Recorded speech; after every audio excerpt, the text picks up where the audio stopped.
শ্রেণী তারা উঠে এসেছিলেন এবং মানুষের কাছে আবেদন করছিলেন যে কাজী নজরুল ইসলাম তিনি গাইছিলেন, মোরাই একই বৃন্তে দুইটি কুসুম, হিন্দু মুসলমান, মুসলিম তার নয়নমণি, হিন্দু তাহার প্রাণ। যখন আমরা দেখছি যে ইয়াসিন, গণেশ, মকবুল এরা সব শহীদ হচ্ছে, না পরস্পর খুন হচ্ছে, তখন হিন্দুরাও আবেদন করছে যে না, এইরকম দাঙ্গা আমরা চাই না, এইরকম খুন আমরা চাই না। এখানে হিন্দু মুসলমান আমরা একসঙ্গে বসে আমরা বসবাস করতে চাই এবং ভারতবর্ষের যে ঐতিহ্য, বৈচিত্র্যের মধ্যে ঐক্য, হিন্দু মুসলমান শিখ ইসাই আমরা একসঙ্গেই এখানে বসবাস করতে চাই। যে যার ধর্ম পালন করবে, হিন্দু হিন্দুর ধর্ম পালন করবে, মুসলমান মুসলমানের ধর্ম পালন করবে, খ্রিস্টান খ্রিস্টান ধর্ম পালন করবে। এখানে ধর্ম আচরণের জন্য কোনো বাধা নেই। কিন্তু আমরা দেখছি আজকে যে ধর্মে না এখানে ক্ষত বিক্ষত হচ্ছি, হিন্দু মুসলমান পরস্পরে আমরা না যুদ্ধে লিপ্ত হয়ে যাচ্ছে। এই ঘটনা আমাদের দেশের পক্ষে, আমাদের রাজ্যের পক্ষে একটা দুর্ভাগ্যজনক ঘটনা। আজকে একটা সরকারের কখনোই এইটা উন্নতির কথা নয়, যে একটা সরকারের এটা দায়িত্ব নয় যে তিনি একটা মন্দির তৈরি করবেন কিংবা একটা মসজিদ তৈরি করবেন। একটা সরকারের দায়িত্ব হলো যে মানুষের কর্মসংস্থানের পথ দেখাবেন। একটা সরকারের দায়িত্ব হবে তিনি কলকারখানা স্থাপন করবেন। একটা রেল কিভাবে না চলবে, সম্প্রসারিত হবে, তার ব্যবস্থা তিনি করবেন। আজকে আমরা দেখছি কি কেন্দ্রের সরকার কিংবা কি রাজ্যের সরকার তারা আজকে সেই পথে হাঁটছেন না। আজকে মোদী তিনি রাম মন্দির উদ্বোধন করছেন, তো শুনছিলেন মুয়াজ্জেমরা বলছিলেন যে আমাদের মমতা ব্যানার্জি তিনি জগন্নাথ মন্দির উদ্বোধন করছেন। এই মন্দির উদ্বোধনের প্রতিযোগিতায় নেমে আমরা ভুলে যাই যে আমাদের পেটের কথা ভুলে যাই, আমাদের পেটের কথা ভুলে গিয়ে আমরা হিন্দু মুসলমান পরস্পর দাঙ্গায় লিপ্ত হয়ে যাই। কেন আমরা আজকে মোদীকে কেন প্রশ্ন করব না যে আজকে আমাদের রেলের ভবিষ্যৎ কি? মোদীকে আমরা কেন প্রশ্ন করব না যে আমাদের বিমার ভবিষ্যৎ কি, আমাদের বিমানের ভবিষ্যৎ কি? কেন আজকে এই সমস্ত প্রশ্ন করব না? আজকে যেখানে তিনি প্রতিশ্রুতি দিয়েছিলেন ভারতবর্ষের মানুষকে যে বছরে 2 কোটি বেকারের চাকরি হবে, আজকে 2 কোটি বেকারের আজকে চাকরি হচ্ছে না। আজকে সমস্ত বেসরকারীকরণের পথে চলে যাচ্ছে। আমাদের ভারতবর্ষটাকে চালাচ্ছে আদানি এবং আম্বানিরা। এই আদানি এবং আম্বানির অঙ্গুলি হেলনে আজকে ভারতবর্ষটা চলছে। আর ব্যাংকের টাকা ঋণ নিয়ে ব্যাংকে ঝাঁঝরা করে দিয়ে আমাদের টাকা তারা আত্মসাৎ করে দিয়ে আর মেহুল চোকসিরা চলে যাচ্ছে বিদেশে, ওই নীরব মোদীরা চলে যাচ্ছে বিদেশে। আর আমরা ভারতবর্ষের মানুষ পরস্পর ঝগড়ায় লিপ্ত হচ্ছে, আমরা দাঙ্গায় লিপ্ত হচ্ছে। এই ঘটনা আমাদের পক্ষে দুর্ভাগ্যজনক। আমাদের পক্ষে দুর্ভাগ্যজনক যে আপনি যখন ব্যাংকে ঋণ নিচ্ছেন তখন আপনার ব্যাংক থেকে ঋণ মুকুব হচ্ছে না, কিন্তু একজন শিল্পপতি কোটি কোটি টাকা ঋণ নিয়ে তাদের ঋণ মুকুব হয়ে যাচ্ছে। তারা তাদের সম্পদের পাহাড় আজকে আমরা দেখছি যে তারা ধনী থেকে ধনীতর হয়ে উঠছেন। আর ভারতবর্ষের যা কিছু খেটে খাওয়া মানুষ তারা গরিব থেকে আরো গরিব হয়ে যাচ্ছে। এটা দুর্ভাগ্যজনক।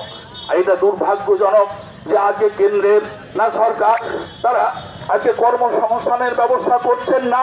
যে শ্রমিকদের যে বেঁচে থাকার অধিকার, সেই অধিকারগুলো কেড়ে নেওয়া হচ্ছে। আমরা দাবি করছি, আমরা রাস্তায় নেমেছি, যে আগেও আমরা বলতাম যে শ্রমিক বিরোধী যে শ্রমকোড, সেই 7টি শ্রমকোড সেটা বাতিল করতে হবে। আজকে শ্রমিকদের যে বহু লড়াই আন্দোলনের মধ্য দিয়ে শ্রমিকরা আগে 14 ঘন্টা কাজ করত, পরে সেটা 8 ঘন্টা স্বীকৃত হয়েছে। আর আজকে কেন্দ্রের মোদী সরকার এই গরিবদের রক্ত শোষণের জন্য আজকে সেই শ্রমকোড জারি করে শ্রমিক মারার নীতি আজকে তারা গ্রহণ করছে। আমরা এগুলো ভুলে যাইনি, আমরা ভুলে যাইনি। যে আমরা কেন ভুলবো? আজকে আমাদের কৃষকদের যে ন্যায্য ফসলের দাম, সেই ন্যায্য ফসলের দাম যেখানে স্বামীনাথন কমিশন সুপারিশ করেছিলেন যে কৃষকদের ফসলের ন্যায্য দাম দিতে হবে। আজকে সেই পথে মোদিরা যাচ্ছেন না। পাশাপাশি আমরা দেখছি পেট্রোল ডিজেলের দাম আজকে আকাশ ছোঁয়া। আজকে আমাদের নিত্য প্রয়োজনীয় জিনিসের দাম আজকে আকাশ ছোঁয়া। তার একটা নিয়ন্ত্রণের ব্যবস্থা আজকে সরকার করছেন না। সেই দিকে না গিয়ে আজকে আমাদের ভুলিয়ে রাখবার জন্য আজকে ধর্মীয় উন্মাদনা সৃষ্টি করছেন। যেমন ভাবে একদিন ইংরেজরা করেছিল, আমরা জানি যে ইংরেজরা এটা বুঝেছিল যে ভারতবর্ষে যদি ধর্মীয় ভাবাবেগ তৈরি করা যায়, হিন্দু মুসলমানকে যদি বিচ্ছিন্ন করা যায়, তাহলে এখানে আমাদের রাজত্ব করতে দীর্ঘদিন টিকে থাকতে আমাদের কোনো অসুবিধা হবে না। হিন্দু মুসলমানের দ্বিজাতি তত্ত্বের কথা আমরা জানি। Divide and rule policy apply করে হিন্দু মুসলমানকে দূরে সরিয়ে দিয়ে আর আমরা হিন্দু মুসলমান তারা পরস্পরের বিরুদ্ধে যখন লড়াই অবতীর্ণ হচ্ছি, আর ইংরেজরা সেই সুযোগে প্রায় 200 বছর রাজত্ব এখানে করেছিল। আজকে কেন্দ্রের মোদী সরকার এটা বুঝেছে আমাদের উন্নয়নের কথা বলার কোনো দরকার নেই, আমাদের কর্মসংস্থানের কথা বলার কোনো দরকার নেই, কৃষকের কথা বলবার কোনো দরকার নেই, শ্রমিকের কথা বলবার কোনো দরকার নেই। যদিও ধর্মীয় উন্মাদনা তৈরি করতে পারি তাহলে আমাদের কেন্দ্রে রাজত্ব করতে আমাদের কোনো অসুবিধা হবে না। আজকে বিহারে ভোট, আজকে 26-এ আমাদের পশ্চিমবঙ্গে ভোট, এবং এই ভোট যখন চলে আসছে একজন বলছেন যে মুসলমান ভাই সব এক হও। রেড রোডে তিনি ওই মাথায় ঘোমটা দিয়ে আর মুসলমান ভাইদের বলছেন যে দাঙ্গা করতে দেবেন না, দাঙ্গা করতে দেবেন না। দাঙ্গা কথাটা তিনি কয়েকবার উচ্চারণ করেছেন। আজকে মোদী যেমন, এই মমতা ব্যানার্জি যেমন বলছেন, শুভেন্দু অধিকারী তিনি বলছেন হিন্দু ভাই সব এক হও, হিন্দু ভাই সব এক হও। অর্থাৎ হিন্দু মারবে মুসলমানকে আর মুসলমান মারবে হিন্দুকে, আর ওরা করবে রাজত্ব। আমরা এখানকার মানুষ, পশ্চিমবঙ্গের মানুষ, ভারতবর্ষের মানুষ, খেটে খাওয়া মানুষ, আমাদের এইটা বুঝতে হবে যে হিন্দুর জন্য আলাদা কোনো মূল্য বৃদ্ধি যখন হচ্ছে, হিন্দুর জন্য আলাদা কোনো দাম থাকছে না, বা মুসলমানের জন্য আলাদা কোনো দাম থাকছে না।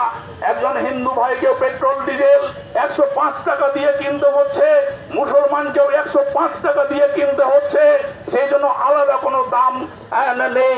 আজকে যারা হিন্দুর কথা বলছে, যারা মুসলমানের কথা বলছে, তাদেরকে প্রশ্ন করতে হবে আজকে আমাদের কেন্দ্রে কি চলছে, মানুষের জন্য লড়াইয়ের জন্য তারা কি করছেন, সেই কথাটা আজকে তাদের বোঝাতে হবে।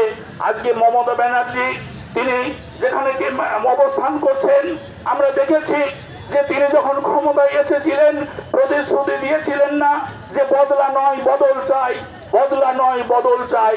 হ্যাঁ, বদল হয়েছে ঠিকই। আমরা 34 বছরের শাসনের না অবসান হয়েছে, খেটে খাওয়া মানুষের শাসনের অবসান হয়েছে।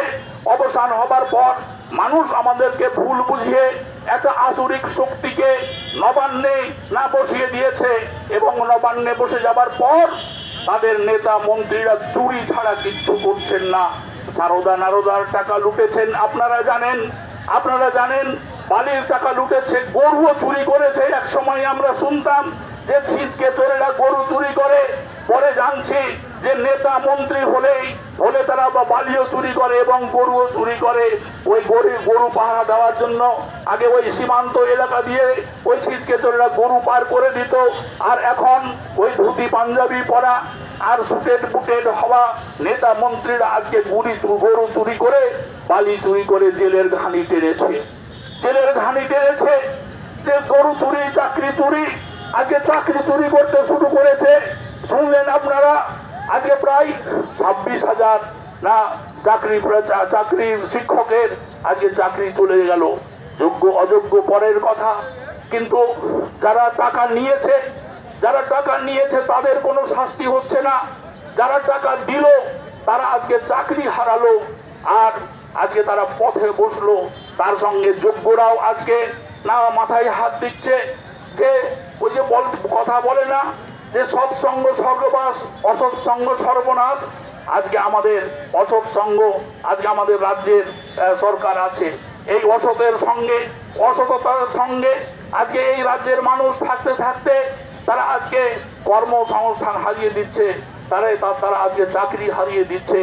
এই অবস্থা আজকে আমরা দেখছি যে আজকের যে সরকার, সেই সরকার তিনি বলছেন যে মানুষের জন্য আমরা লক্ষ্মীর ভান্ডার করে দিয়েছি, আমরা স্বাস্থ্য সাথী করেছি, আমরা সাইকেল দিচ্ছি, আমরা রূপশ্রী দিচ্ছি, আমরা কন্যাশ্রী দিচ্ছি, নানান রকম শ্রীতে ভরে দিয়েছে। আর মানুষকে এরকম একটা প্রলোভন দেখিয়ে আর আজকে তৃণমূলের গ্রাম পঞ্চায়েতের সদস্য ও প্রধানও আজকে স্করপিও গাড়িতে চাপছে আমরা দেখছি। অথচ আমাদের আমলে, বাম আমলে এ সমস্ত ব্যাপার ছিল না। বাম আমলে যারা তৃণমূলে আমাদের গ্রাম পঞ্চায়েত সদস্য ছিলেন, প্রধান ছিলেন, আজকে তাদের জীবনযাপন দেখুন তো কোথায় আছে। বাম আমলে যারা বিধায়ক ছিলেন, মন্ত্রী ছিলেন, না শিক্ষামন্ত্রী পার্থ দে, অনেকেই দেখেছেন সোশ্যাল মিডিয়াতে তার ঘর বাড়ির